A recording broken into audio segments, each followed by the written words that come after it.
les deux, de me délivrer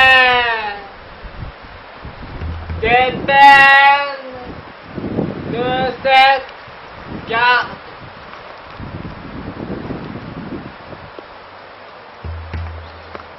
Qui dure depuis trop longtemps. Je veille devant la maison des Atrides.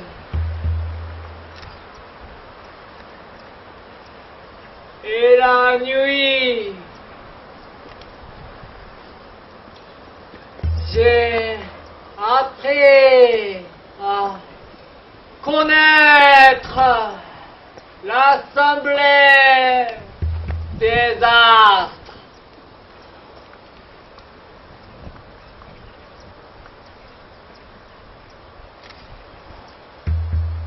Je guette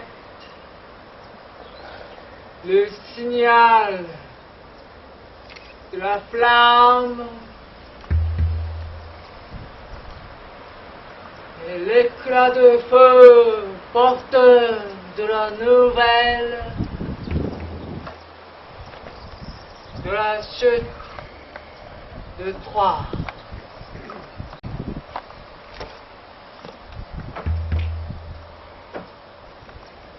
Et lorsque je me tourmente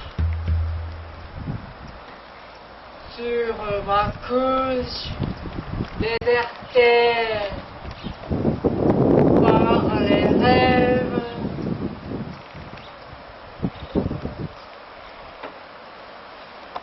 je pleure.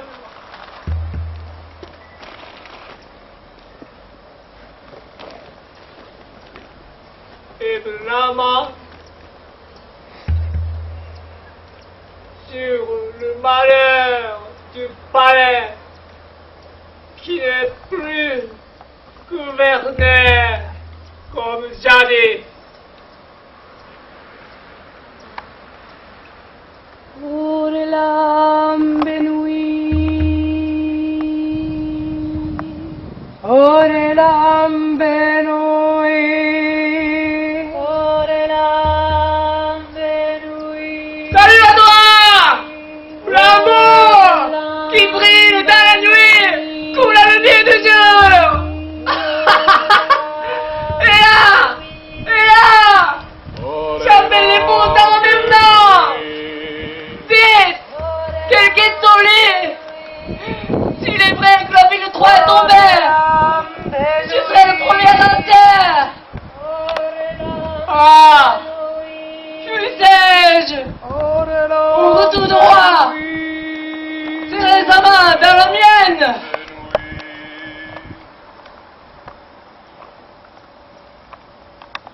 Sur le reste,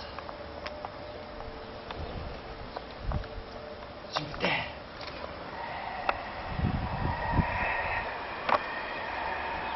Si les murs du palais avaient une voix, ils diraient la vérité!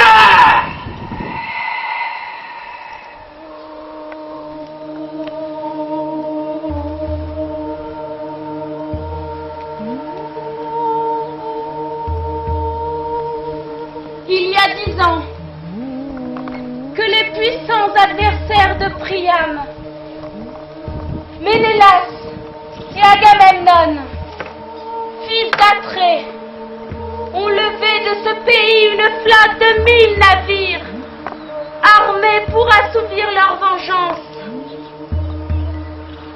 Or, au-dessus d'eux, un dieu, tôt ou tard, envoie aux coupables les Érénies, filles de la vengeance. Zeus envoie les deux Atrides contre Paris D'innombrables combats opposeront Troyens et Danaens. Les bras vont se raidir, les genoux se plier dans la poussière, et les lances se briser dès le début de la bataille. Quel que soit le cours des choses, l'issue est marquée par le destin. Et nous, vieilles carcasses abandonnées par l'armée partie en guerre, nous restons là, impuissants comme des enfants. Qu'est-ce qu'un vieillard qui perd ses feuilles? Un rêve né du néant.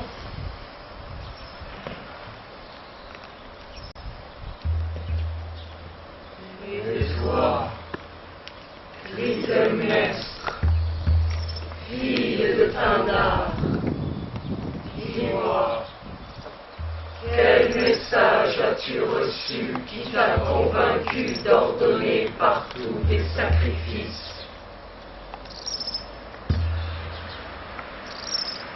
De toutes parts, des flammes montent jusqu'au ciel.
Puis du moins chanter l'heureux présage qui salua le départ de nos vaillants guerriers.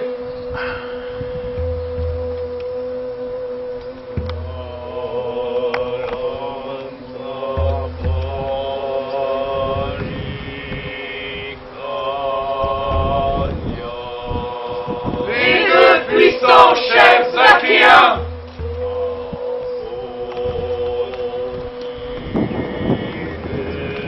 partaient commander ensemble.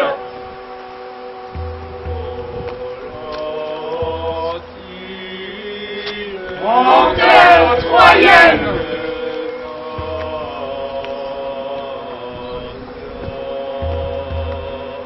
La lance de la vengeance au bras de la jeunesse grecque.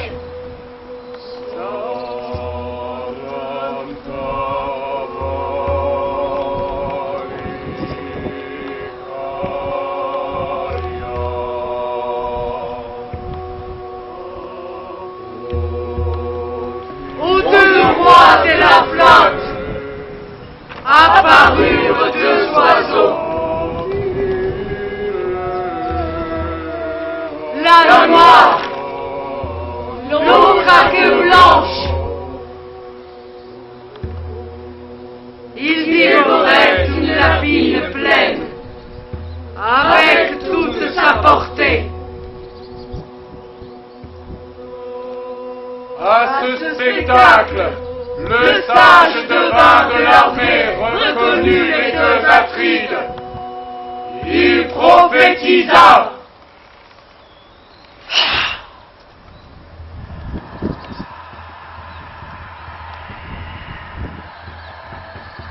Viendra un temps où l'armée conquérera la ville de Priam. Auparavant, prenez garde qu'un divin défi ne vienne couvrir d'un sombre nuage l'armée, car la pure Artémis exècre les chiens ailés de son père.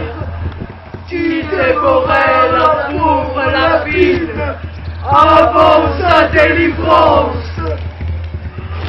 Oh, belle nièce, que les présages tirés de ces oiseaux nous soient favorables, malgré les signes funestes qu'ils recèlent.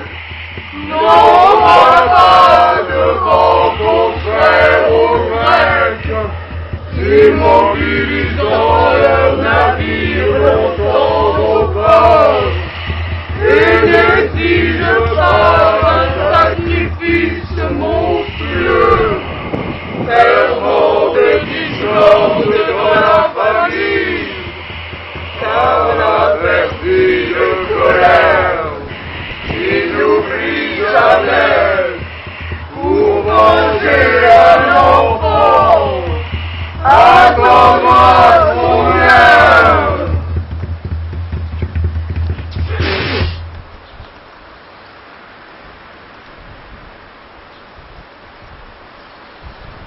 Voilà les fatales prophéties que Calcas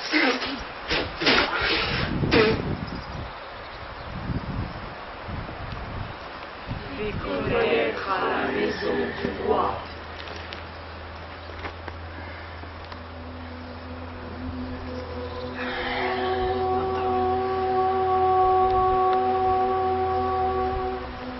Après mûre réflexion, je crois que seul c'est capable d'alléger mon âme du poids de ses angoisses. C'est lui qui a ouvert aux mortels la voie de la mesure, en instaurant la loi, souffrir pour apprendre. Pendant le sommeil, il infuse dans leur cœur le remords et leur inculque de force la sagesse.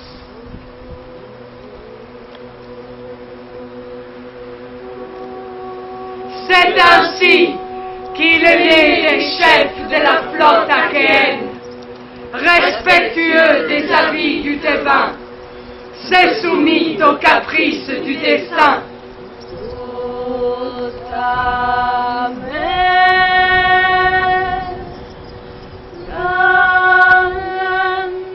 Dans ces navires immobilisés, l'armée des Achéens attendait.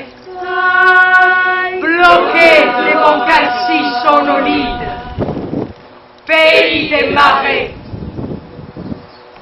Oh, ta mère.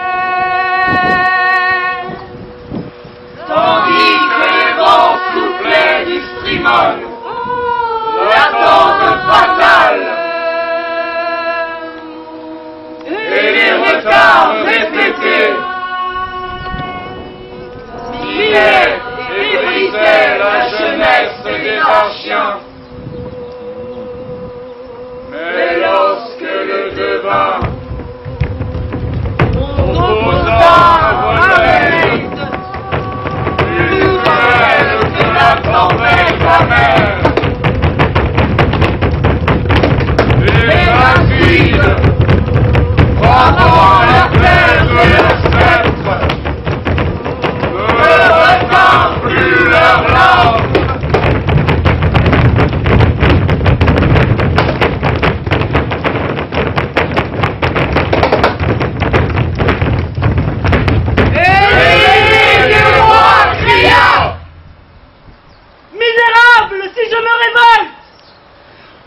Je serai misérable aussi s'il me faut égorger mon enfant.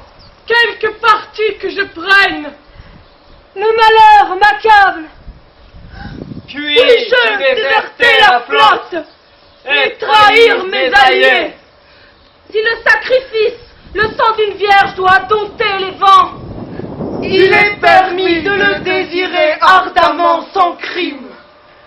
Puisse-t-il être notre salut.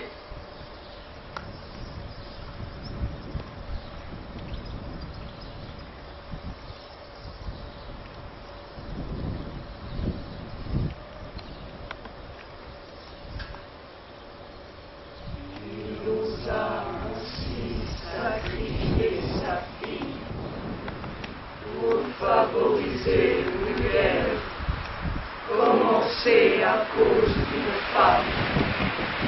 Et ouvrir la mer de la vie.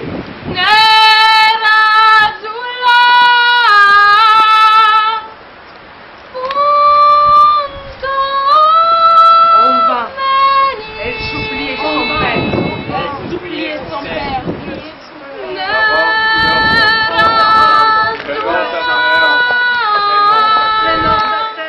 Elle fixait de son regard. Elle fixait de son regard. Telle l'image d'écrivait de paroles.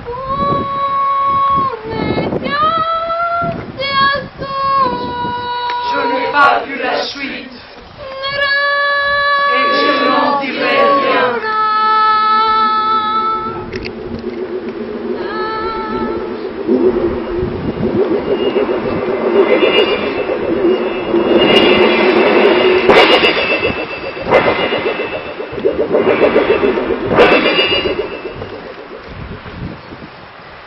Je viens rendre hommage à ton autorité. Clytemnestre, as-tu de bonnes nouvelles? La bonne messagère est comme l'aurore, fille de la douce nuit. Les Argiens se sont emparés de la ville de Priam. Que dis-tu? Troie est aux mains des Achéens. Mais en es-tu sûr? En as-tu la preuve? Je l'ai, à moins qu'un dieu n'ait voulu me duper. Te fierais-tu aux visions d'un songe? Je ne crois pas au spectre du sommeil. Quand la ville a-t-elle été prise? La nuit même, qui a donné ce jour. Qui a porté le message aussi vite? Héphaïstos, en lançant de l'Ida une flamme brillante.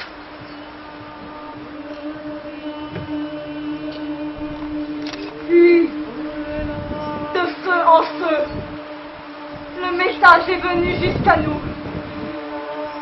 De relais en relais, l'ardent flambeau voyageur s'est élancé avec joie. Et la torche a transmis sa clarté dorée. Soleil de nuit, aux différents postes de guet. Les veilleurs, sans tarder ni céder au sommeil, ont dépêché la lumière jusqu'au toit des Atrides. Crois-moi, voilà la preuve, le signal que mon époux m'a envoyé.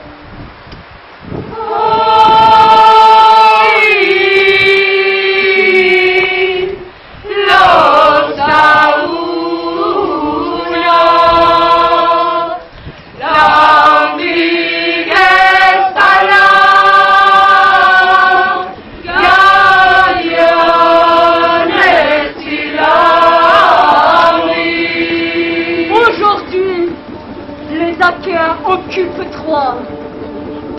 Il me semble entendre résonner dans la ville deux clameurs qui ne se confondent pas. Les uns enlacent les cadavres de leurs époux ou de leurs frères, les enfants, leurs parents, et ils pleurent.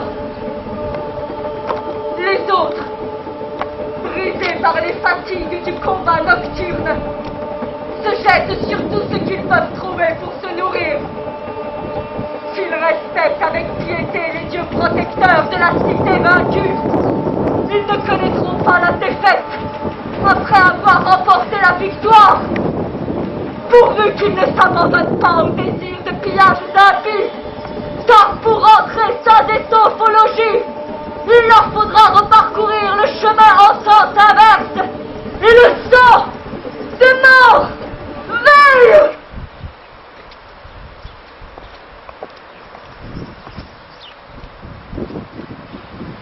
Voilà ce que j'avais à te dire.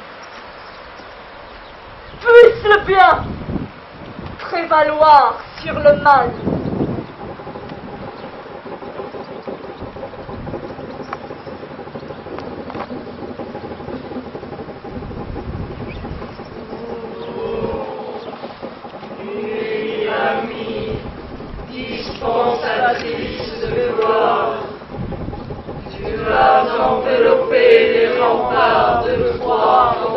rien n'était filet, et nul ne peut se libérer de sa trame scellée, dans laquelle le malheur ne tient asservi. J'honore Zeus, le maître d'œuvre de tout cela.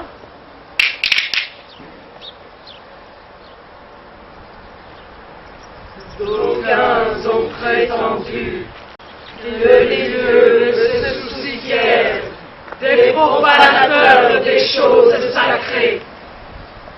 Ils tiennent là un langage impie. Il faut de la mesure en tout. Aspirons à une fortune modeste, car rien ne protège l'homme imbu de ses richesses, qui, d'un coup de pied, a renversé le vénérable autel de la justice. Son malheur irrémédiable ne se cache plus, et lui d'un éclat sinistre, il reçoit son juste châtiment pour avoir, comme un enfant qui a poursuivi l'oiseau qui vole, infligé à sa ville une lourde disgrâce. Ainsi en fut-il de Paris, qui, reçu dans la maison des sacrés, outrageant son hôte par le rapt de sa femme, laissant derrière elle le fracas des boucliers, Hélène apporta à Troie la mort.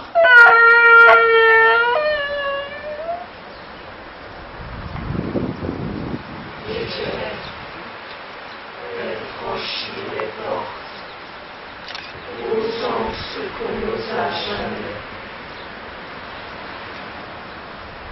Les lois du palais gémissaient.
les noirs araignées détruisent celui dont les bonheurs méprisaient la justice. Pour moi, je veux un bonheur qui n'attise pas l'envie. Puissais-je ne jamais conquérir des villes, ni subir le joug du vainqueur. La bonne nouvelle apportée par le feu se répand.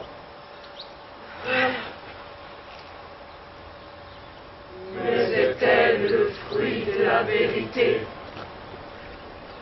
ou du mensonge des yeux? Nous le saurons bientôt. Je vois venir un messager. Tabura lambi sala gadiane lambi. Argos, pays de mes ancêtres, il m'a fallu attendre l'aube de cette 10e année pour te revoir. Salut, lumière du soleil! Je vous supplie, Dieu de la cité, et toi, Hermès, mon protecteur, et vous, héros qui avez soutenu la grecque compartance, recevez les soldats épargnés par la guerre. Oh, palais des rois, cher foyer, et vous trône vénérable, recevez le visage illuminé de joie comme au temps ancien, les rois longtemps absents, lumière au cœur de la nuit, Agamemnon!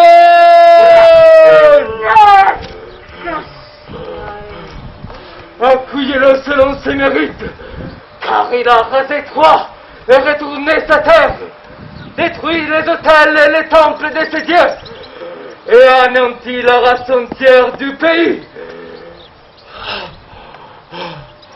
Salut à toi! Je peux mourir aujourd'hui, si le Dieu le désire. La nostalgie tourmente-t-elle ton cœur? Au point que les larmes remplissent mes visages de joie. Nous étions donc atteints de la même douce maladie. Quelle douleur oppressait donc vos âmes. Depuis longtemps, le silence est le seul remède à mon mal. Une longue période recèle tant de joie que de misère, qui peut couler une existence dénuée de souffrances. À chaque heure du jour, nous gémissions.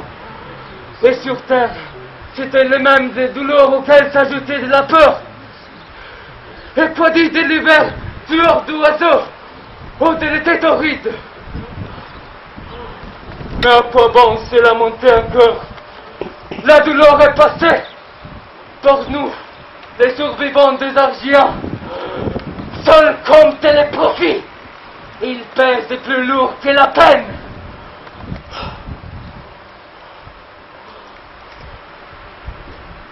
L'armée des Argiens a pris Troie et a accroché ses dépouilles au temple de la Grèce. Les paroles m'ont conquis. La vérité, aussi vieux soit-on, on aime à l'apprendre.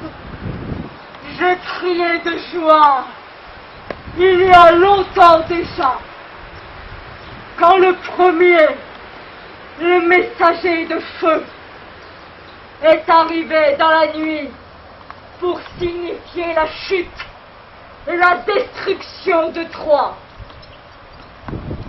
Il n'est pas nécessaire que tu en dises davantage. Du roi lui-même, j'apprendrai tout. Je suis heureuse d'accueillir l'époux vénéré.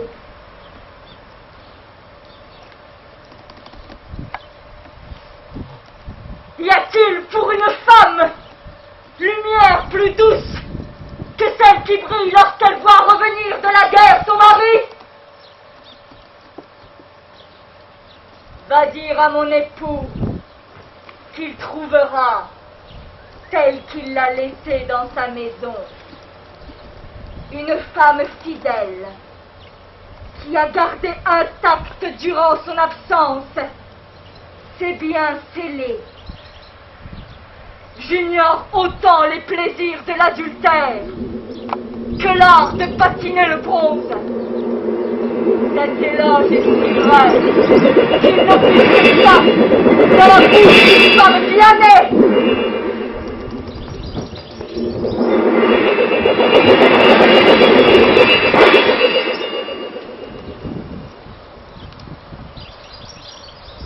Tu l'as entendu parler. Si tu es clairvoyant, tu auras compris sa duplicité. Mais, dis-moi, hélas, je voudrais savoir si elles sont le roi aimé de ce pays. Il a disparu de l'armée des Argiens. Lui et son navire. Une tempête l'a-t-elle éloigné de la flotte? Comme un bon archer, tu as suché les buts et résumé un grand désastre. Est-il vivant ou mort? Que disent les marins? Nul n'a plus de nouvelles sûres, excepté le soleil nourricier de la terre. Dis-moi, quelle tempête a frappé la flotte? Tu ne dois pas souiller ces jours de fête par un affreux récit. Porteur d'un message de salut, pourrais-je mêler la débâcle au triomphe, ou vous narrant une tempête soulevée par la couleur divine contre les Achéens? Le feu et la mer se sont alliés pour conspirer la destruction de l'armée des Argiens. Oh. Il faisait nuit quand la tempête s'est abattue sur nous. Les navires s'est heurté violemment. Malmenés sous le coup de l'ouragan déchaîné et fustigés par un orage de grêle, ils s'abîmaient en tournoyant. Quand parut la brillante lumière du soleil, nous vîmes la mer égée constellée de cadavres et des paves des bateaux, nous-mêmes étions indemnes. Guidés par la fortune, nous avons échappé à l'assaut furieux des vagues.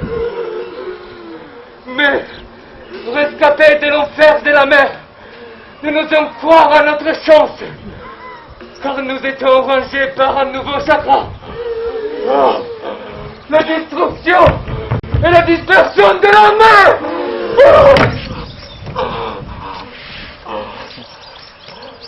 À présent, s'il reste des survivants, ils nous regardent comme perdus, tandis que nous leur prêtons le même sort.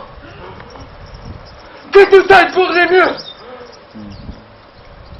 Quant à Ménélas, attends-toi à ce qu'il réapparaisse pour premier. Grâce à la sollicitude de Zeus, qu'il ne veut pas exterminer sa lignée.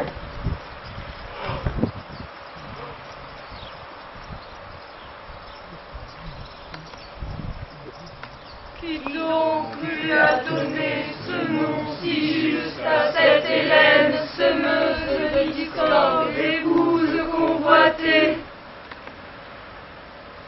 Quand son nom elle a perdu les vaisseaux, les hommes, les villes, elle qui s'est enfuie sur la mer, tandis que d'innombrables chasseurs bardés de terre se jetaient dans le sillage, évanouis de son navire pour accoster aux rives ombragées du Simaïs.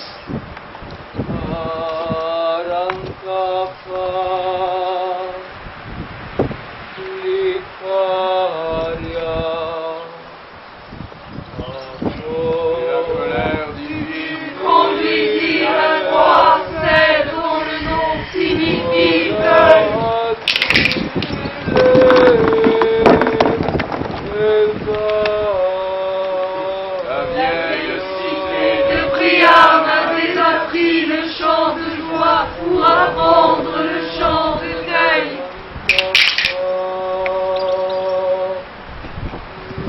Elle pleure et gémit sur son existence vouée à la douleur. Au lit de Paris, c'est ses amours funestes.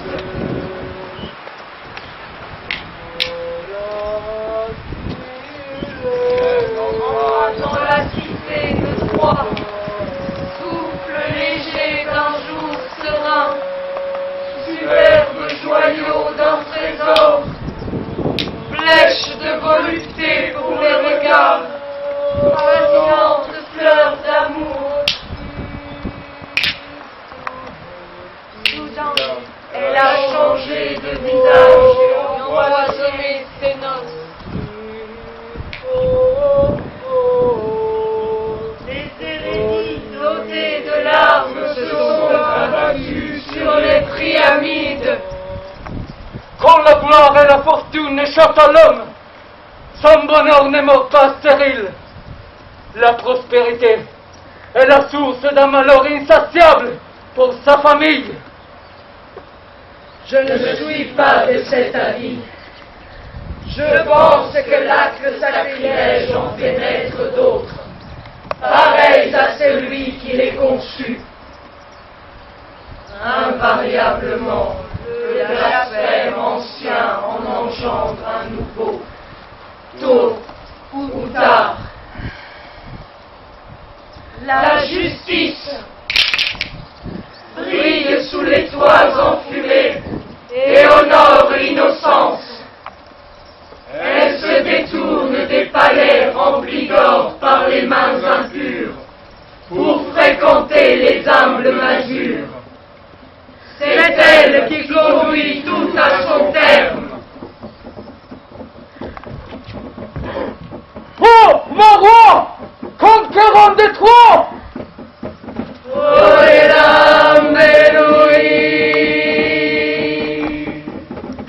Comment te rendre hommage, fils d'Arrée, sans exagérer? Bien des hommes, plus hypocrites que sincères, dépassent la mesure. Mais le pur qui sait interpréter les signes ne se laisse pas tromper. Lorsque tu as levé une armée pour Hélène, je ne te cacherai pas que je t'ai pris pour un démon, car tu allais sacrifier des hommes pour une effrontée partie de son plein gré. Maintenant que tu as mené à bonne fin ton ouvrage, je t'offre de tout cœur mon amitié dévouée. Avec le temps, tu apprendras, si tu veux le savoir, qui, parmi les citoyens de cette ville, a été fidèle et qui, déloyal.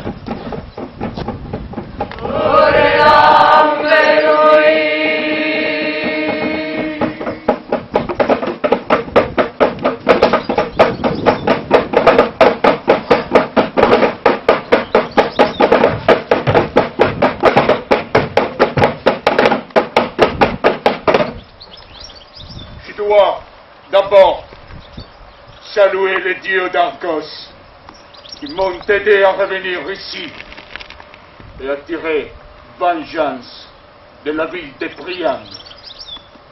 Aujourd'hui, la fumée signale l'emplacement de la ville conquise. C'est aux dieux que l'on doit une reconnaissance éternelle si nous avons tiré complète vengeance d'Urac.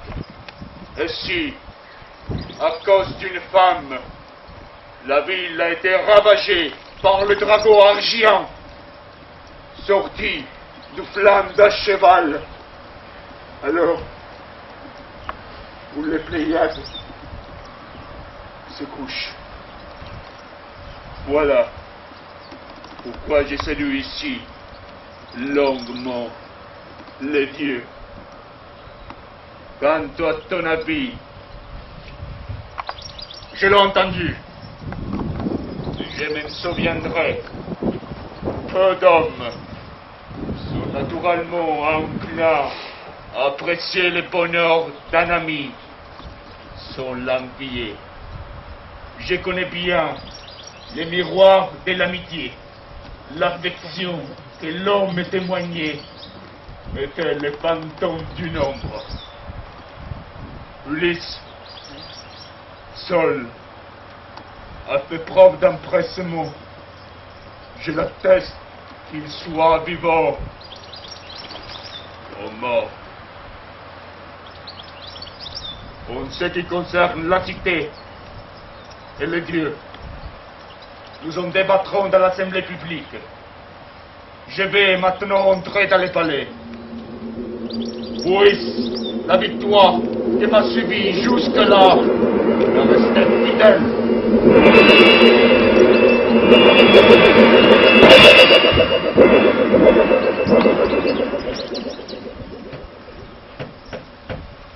Citoyens d'Argos,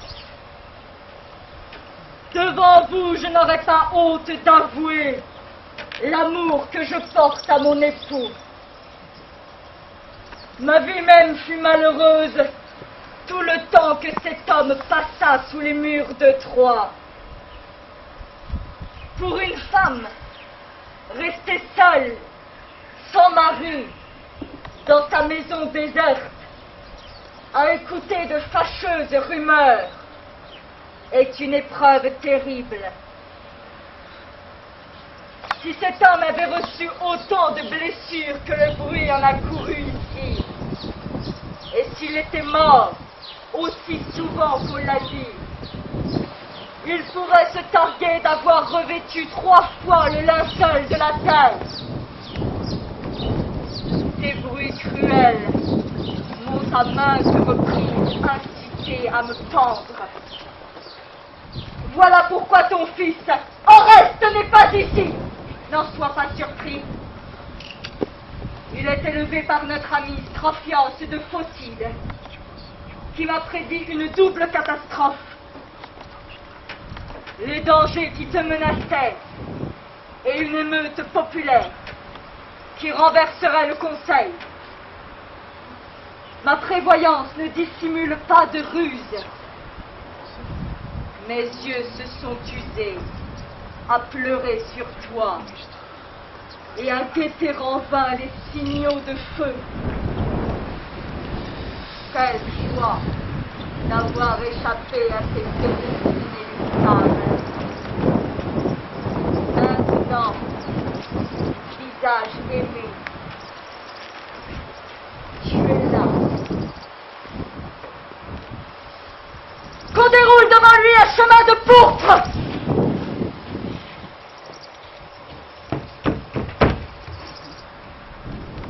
Et que la justice le mène dans une demeure inattendue. Fille d'Hélène, gardien de mon foyer, ne m'entoure pas de vastes et excessifs.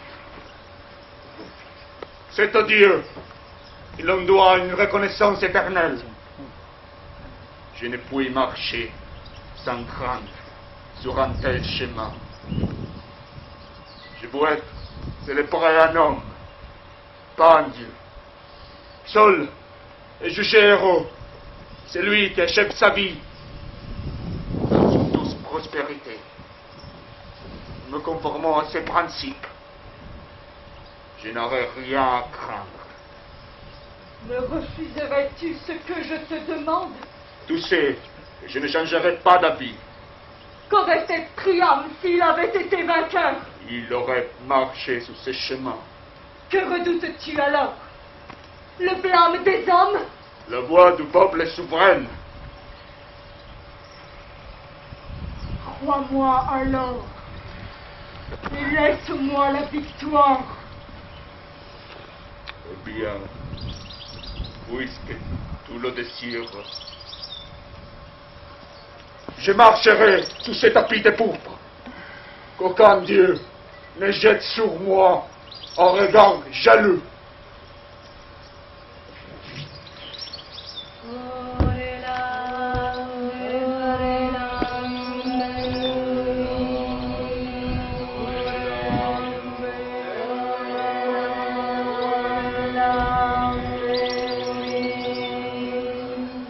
accueille cette étrangère avec bienveillance. Personne ne porte volontiers le joug de l'esclavage. Celle-ci, cadeau de mon armée, l'euro du butin, m'a accompagné.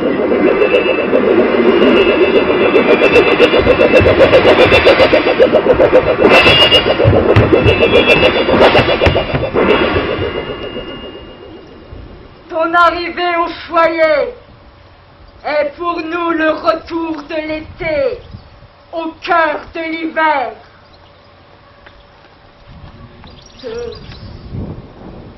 Zeus, pour qui tout s'achève, exauce mes désirs et pense à ce que tu dois achever.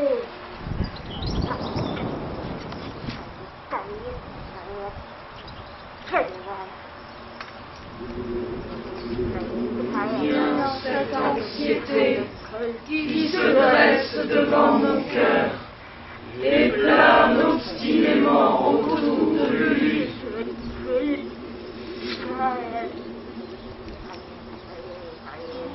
Pourquoi le chant annonce-t-il l'avenir? Pourquoi la confiance persuasive ne vient-elle pas? Mon cœur entonne de lui-même le chant funèbre des Hérénies. Le cri de nos entrailles annonce une réalité.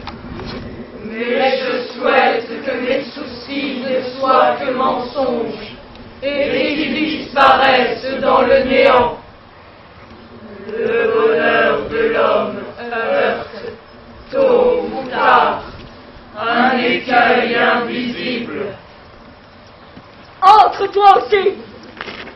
Cassandre! C'est à toi que je parle! Quand on est contraint par le sort à une telle fortune, c'est une grande chance de tomber sur des maîtres comme nous.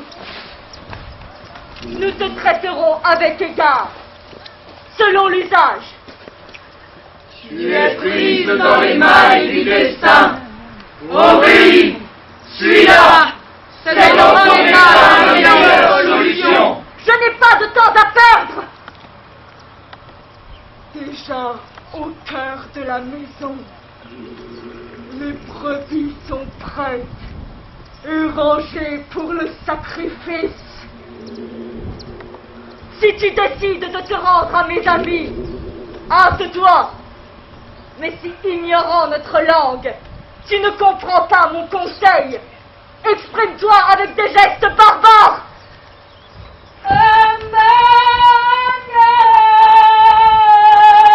Je crois que l'étrangère a besoin d'un bon interprète.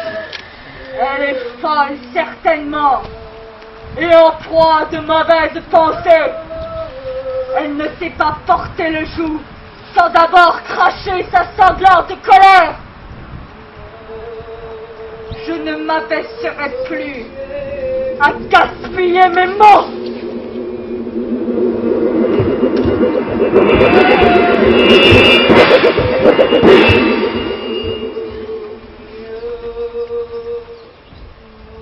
Moi, j'éprouve de la pitié pour elle. Apollon! Pourquoi se lamente-t-elle sur l'ortia, Apollon? Sans doute ne n'exige pas de chants funèbres, Apollon! Et ses dieux n'aiment pas entendre les lamentations! Apollon! Dieu des routes! Tu me perds! Sans peine, tu me perds! Où me conduis-tu? Dans quelle maison? Dans celle de l'Atride. Elle est maudite des dieux, complice de crimes innombrables, meurtre de parents, têtes tranchées, un abattoir humain, trempé de sang, ces enfants qu'on égorge et qui pleurent, leurs membres rôtis et mangés par la peur. Ah!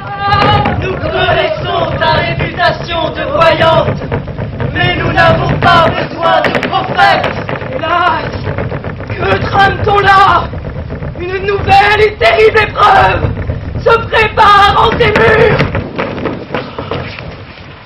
Malheureuse, tu oses donc accomplir cela. Tu mènes au bain l'homme qui partage ton lit. Je ne comprends pas. Demain se lève.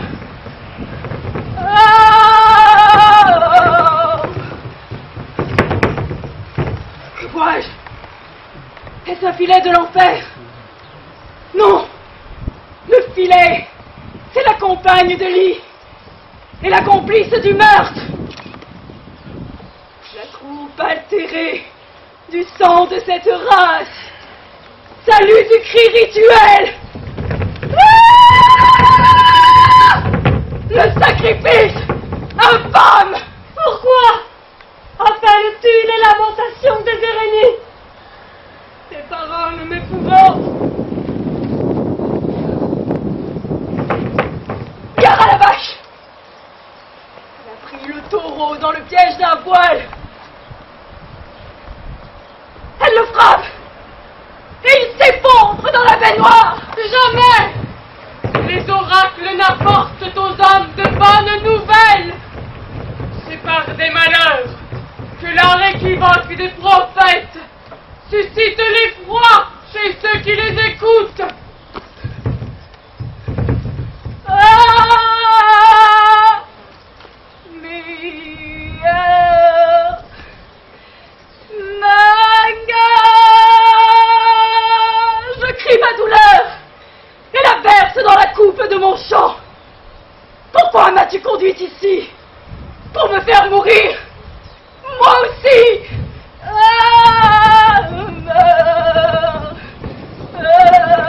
Délire, frappé par les dieux, comme le fauve rossignol qui lance infatigable sa complainte et pleure sur sa vie douloureuse. Les dieux lui ont offert des ailes et sa vie est douce malgré ses plaintes. Moi, c'est le glaive à double tranchant qui me guette. Viennent ces malheurs imaginaires, d'où deviennent ces mots sinistres qui jalonnent le chemin de tes prophéties. Malheur aux noces de Paris qui exterminèrent les siens. Malheur à moi, élevé sur les berges du Scamandre. Maintenant, ce sont les rives de la Chérone qui m'entendront prophétiser. Douloureux destin, comme une morsure cuisante, quand je t'entends crier tes souffrances. Oh, douleur de ma cité disparue à jamais. La ville a subi son destin. Et moi, l'âme embrasée, je vais bientôt rejoindre la terre. Il faut qu'une divinité malveillante se soit abattue sur toi pour te faire gémir et clamer ses mortelles douleurs.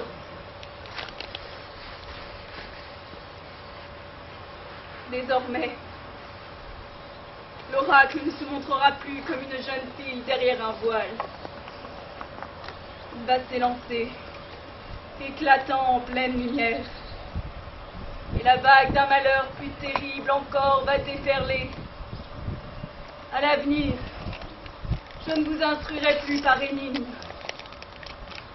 Je sais que dans cette maison s'est installé un cœur qui ne la quitte jamais.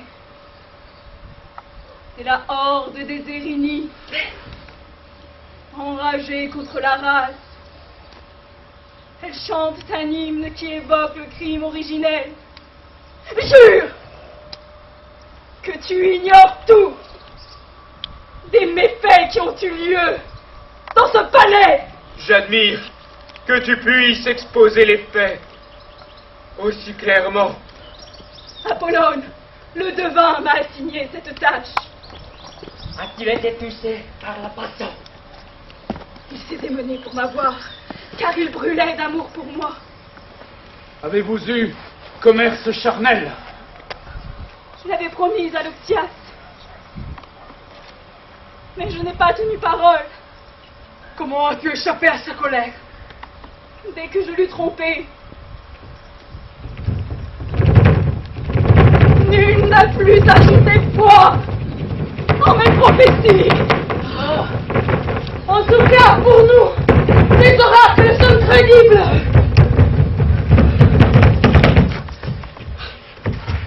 Regardez ces enfants, assis près du palais, pareils aux spectres des songes. Ils ont les mains pleines de chair, leurs entrailles, atroces fardeaux, que leur père a goûté.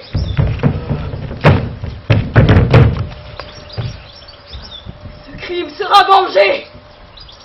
Agamemnon, le destructeur de Troie, ignore ce que l'abominable chienne, l'hypocrite meurtrière, trame pour son malheur.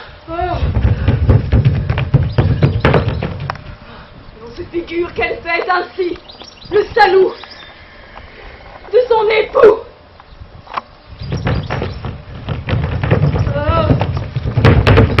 Ce qui doit advenir adviendra. Et toi, tu diras que ma prophétie n'était que trop juste.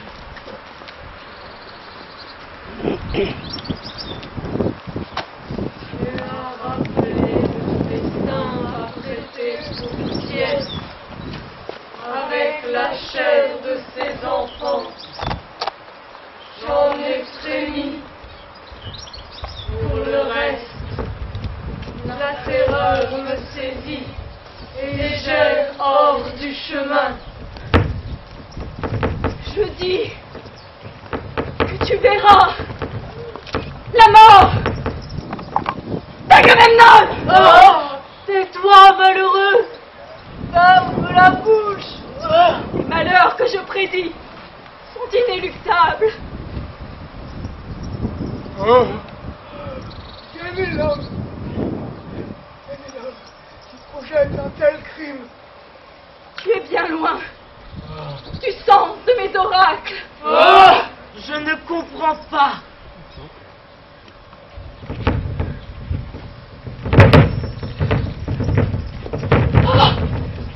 Malheur! Pitié! Apollon Lycios! Malheur à moi! C'est elle! La lionne à 2 pieds! Qui va me tuer! oh, Elle veut mélanger mon salaire à sa vengeance! En aiguisant le poignard meurtrier pour son époux, elle prétend lui faire payer la présence ici. Ah! Soyez maudits! Allez combler de malheur une autre que moi. oh, Apollon lui-même me dépouille. Aujourd'hui, le prophète qui m'a fait prophétesse me conduit à la mort. Ma mort sera vengée. Un vengeur viendra, un fils qui tuera sa mère pour venger le meurtre de son père. Exilé, errant, banni de cette terre, il reviendra couronner l'édifice de crime de cette famille.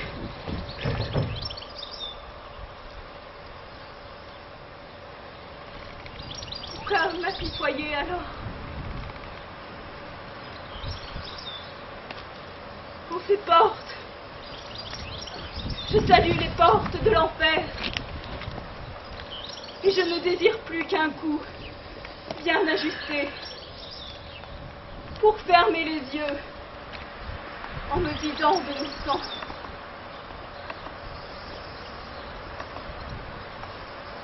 oh, femme, trop malheureuse et trop savante, tu en as pris long. Mais pourquoi marches-tu fermement vers l'autel? Mon heure a sonné. Je ne gagnerai rien à fuir.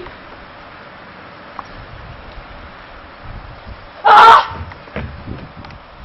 Que se passe-t-il? Ah! Quelle terreur saisit ton âme? De ce palais émane une odeur de meurtre et de sang. On dirait la puanteur qu'exhale un tombeau. À t'entendre, la maison ne fleure pas les parfums d'Orient. Je m'en vais pleurer sur mon sort et sur celui d'Agamemnon. La vie me pèse. Étranger, ne voyez pas en moi un oiseau tremblant de peur. Je voudrais seulement qu'après ma mort, vous témoigniez de cela pour moi. Le jour où une autre femme mourra pour acquitter le prix d'une autre femme, et où un homme périra pour acquitter le prix d'un homme assassiné par son épouse. Voilà le présent que je demande au moment de mourir. Tu te plains pour les dieux sont prédits. Au soleil et au dernier rayon qui m'éclaire, j'adresse cette prière. Puissent mes vengeurs, comme mes bourreaux, payer en même temps le prix de l'esclave qui leur fut une proie trop facile.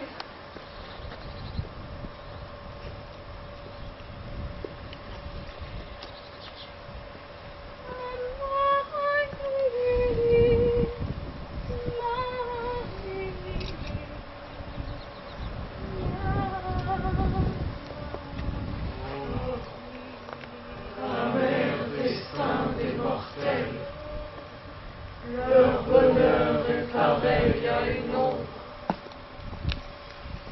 Oh!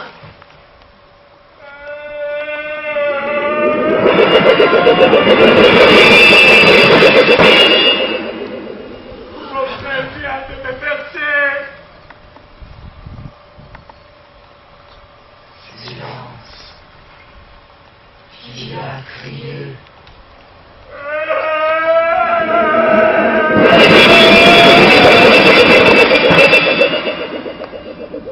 Va porter un second coup!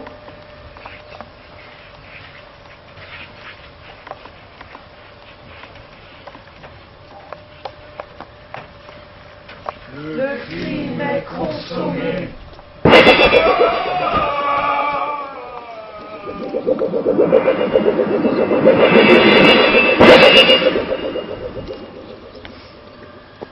Allons, amis, tâchons de nous concerter. Appelons tous les citoyens au palais!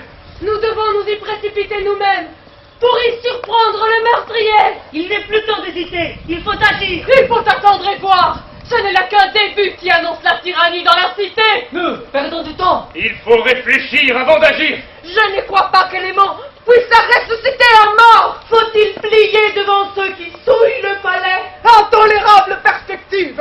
Mieux vaut la mort que la tyrannie! Mais comment, sans autre preuve qu'une plainte, prédire la mort du roi? Renseignons-nous avant de nous indigner. Supposer n'est pas savoir. Assurons-nous précisément du sort de l'Atride!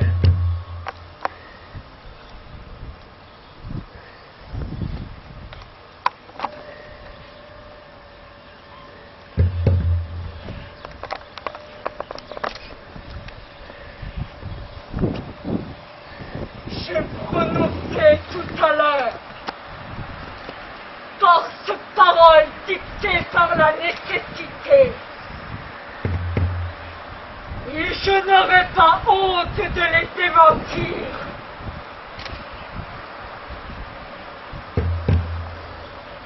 L'heure a sonné enfin de solder un vieux compte après une longue attente.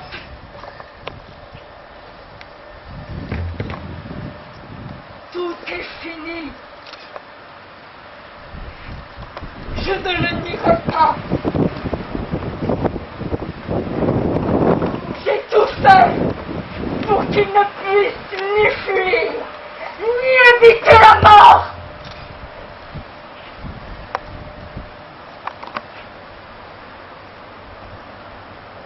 Par 2 fois, je le frappe. Par 2 fois, il gémit. Il s'effondre sur le sol et je le perce d'un 3e coup.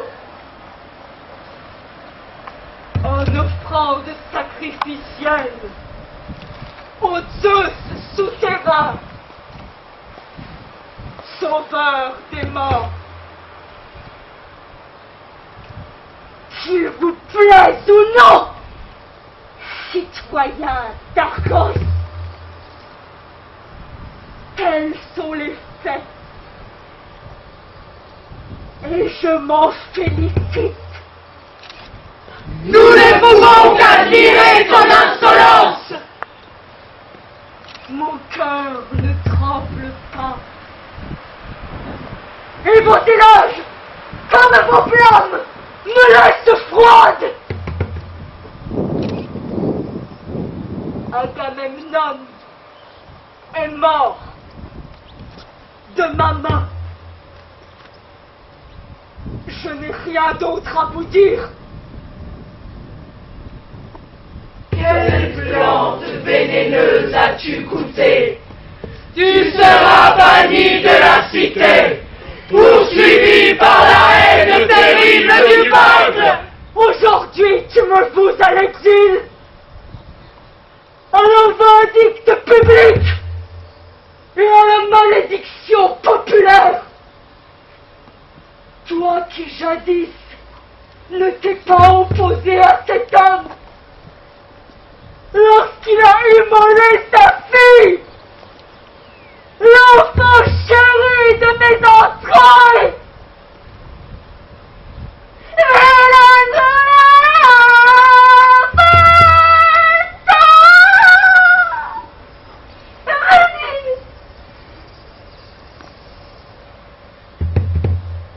N'est-ce pas lui que tu aurais dû chasser de la ville?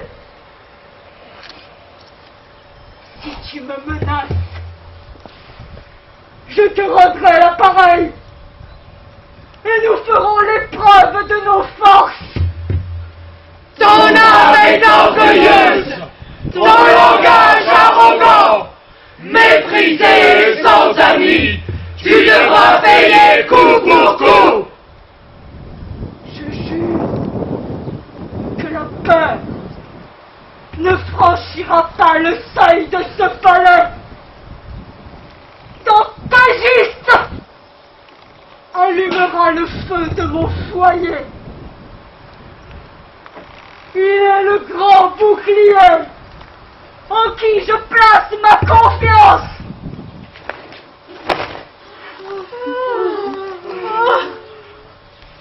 Le voilà à terre, l'homme qui m'a causé tant de mal. Et elle aussi, la prophétesse, la captive, la voyante qui l'a mise dans son lit. Ils ont eu le sort qu'ils méritaient.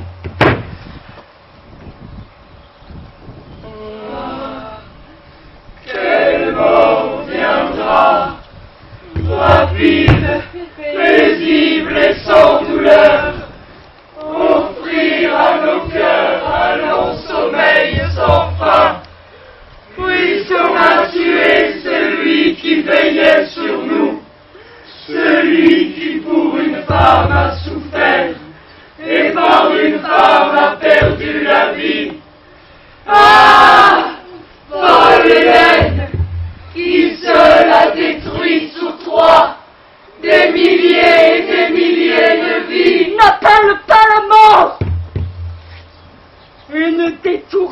pas ta colère sur Hélène en alléguant qu'elle seule a provoqué la mort d'un homme, qu'elle seule a fauché des milliers de Grecs. Démon qui t'abat sur la maison des Atrides, tu te targues de chanter l'hymne de la victoire. Ah, folle Hélène, qui seule a détruit sous toi des milliers de vies. Ta bouche a cette fois bien parlé, en nommant le démon qui se gorge du sang de cette race. Il est redoutable pour cette maison, le démon à la rancune implacable. Oh, souvenir douloureux d'un sort avide de crime. Hélas, hélas, Mon roi, oh mon roi, comment te pleurer, comment te dire mon amour du fond de mon âme. malheur, tu gis sur une couche infâme, vaincu par le glaive à double tranchant, dont la ruse a armé la main de ton épouse. Tu prétends que c'est là mon œuvre? Ne le répète pas. Et ne dis pas non plus que je suis la femme d'Agamemnon. Sous la silhouette de l'épouse du mort, c'est l'Otype, l'âpre démon vengeur sacré, qui a sacrifié l'homme mûr pour faire payer la mort des enfants.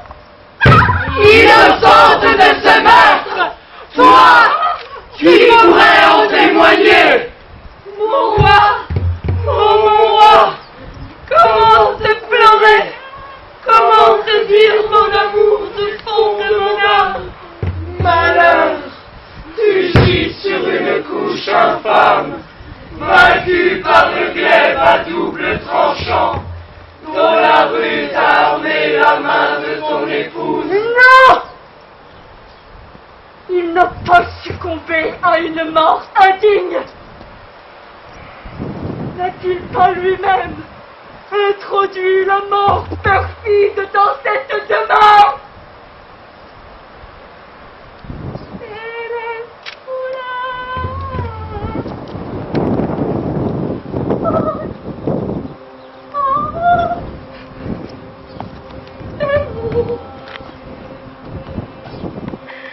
Oh maudit Iphigénie, sans pleurer, il a infligé le sort qu'il vient de subir. Je suis perdu et dans mon trouble ne sais où me tourner quand la maison s'effondre. Je frémis au bruissement du sang qui attaque les fondations.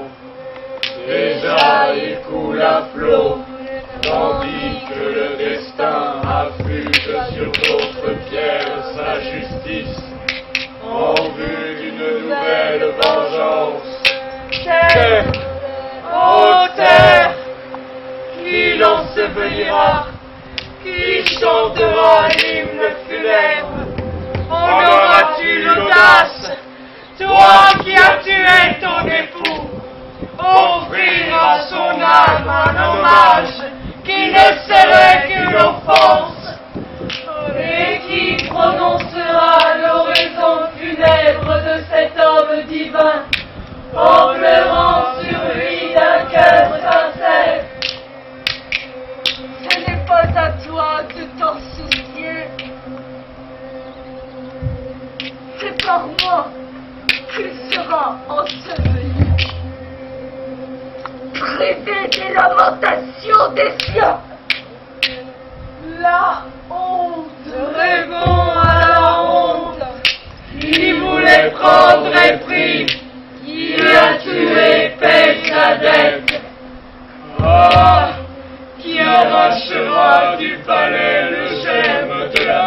malédiction. La race est condamnée au malheur.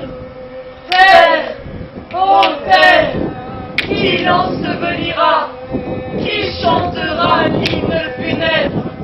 En auras-tu l'audace, toi qui as tué ton époux, offrir à son âme un hommage qui ne serait qu'une offense? Et qui prononcera l'oraison funèbre de cet homme divin, en pleurant sur lui d'un cœur sincère? Je subirai avec résignation le mal présent. Pourvu qu'il quitte cette maison, moi établir une autre race par ces meurtres familiaux.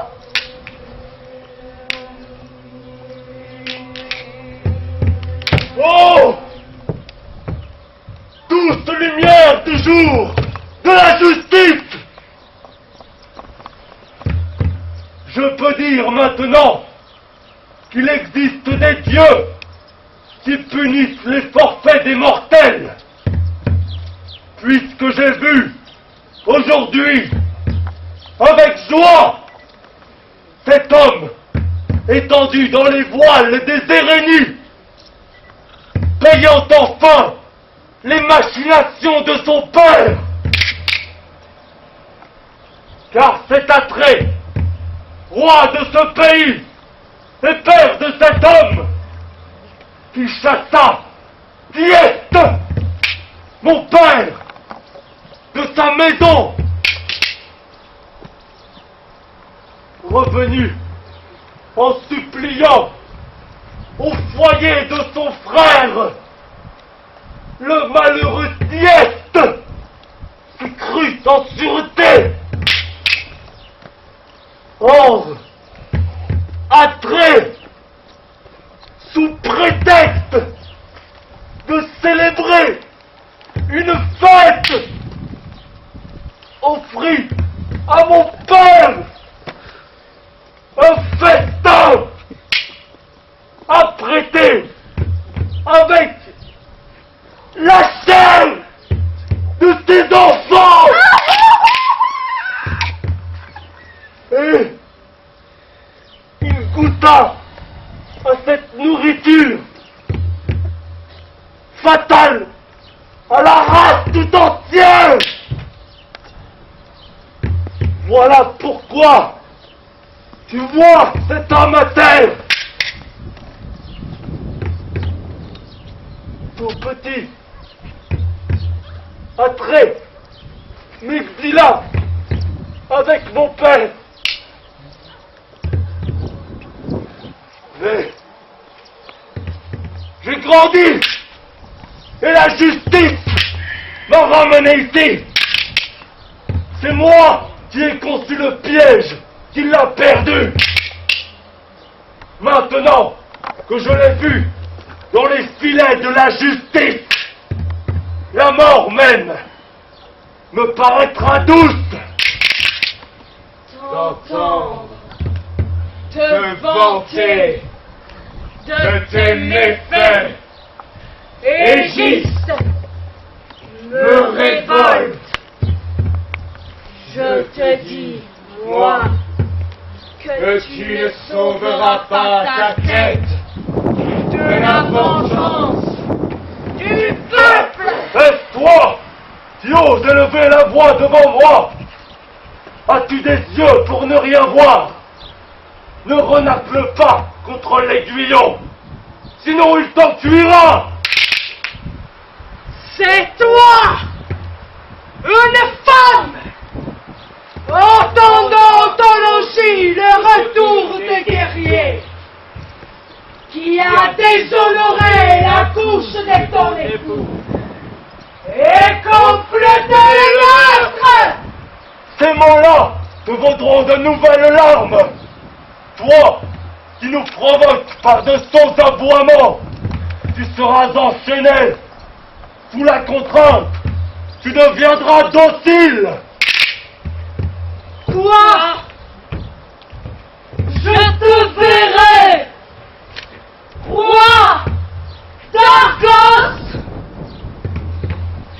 m'efforcerai de gouverner les citoyens. J'attellerai sous un joug pesant quiconque se rebellera.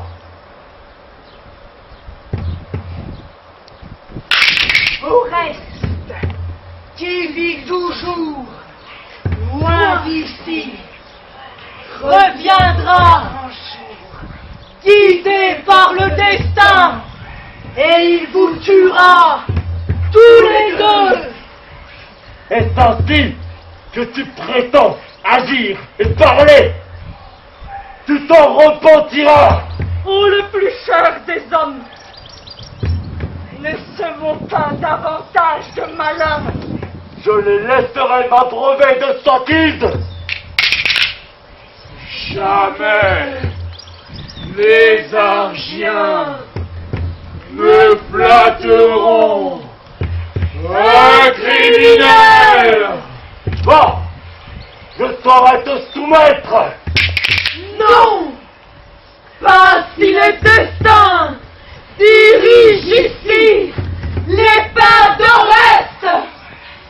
Garde-toi de crime, tant que tu en as le pouvoir.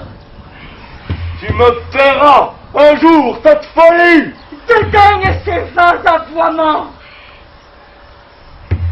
Maître du palais, nous saurons, toi et moi, y rétablir l'ordre.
si finì la prima parte di sta storia.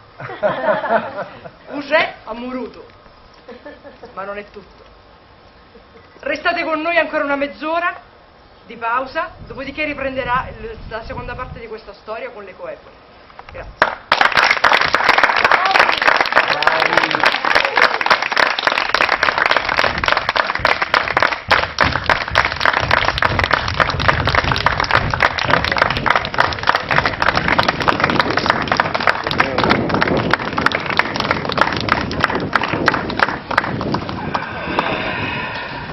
Present.